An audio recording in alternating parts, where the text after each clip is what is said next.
welcome back to my channel. So today I'm doing a really quick and cute tutorial on how I contour my lips lately. I know it's time for a refill with my fillers, and unfortunately in quarantine I can't get my lips done. So this is what I've been doing for YouTube to create this illusion of my fuller lips. So let's just go ahead and get right into it. The first product I'm using is a Morphe lip liner, and this is in the shade Crush, and I feel like it's pretty universally flattering, and I just go ahead and darken the outer corners of my lips, and I kind of just feather it out, but I leave the middle alone on the top lip, and then I just line through the bottom. The next product I'm using is the Kat Von D Bow and Arrow liquid lipstick. You can literally use any darker shade for this. You can even use a lipstick.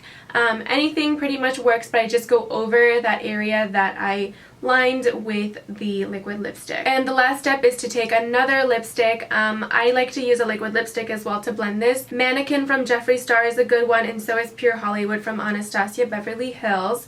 And I just put this in the middle and tap my lips together to blend everything, and you see that it already makes my lips look super duper full. The last step is extra, and if you're doing this contouring with a gloss you really don't need it, but I like to use the DZ Cosmetics glitter gloss in the shade Bronze, which is like my absolute go-to right now.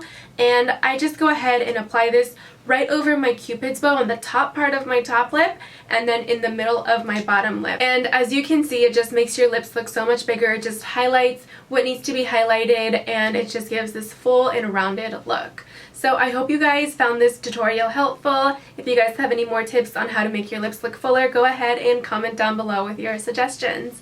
Thank you guys so much for watching, and I'll see you guys in my next video.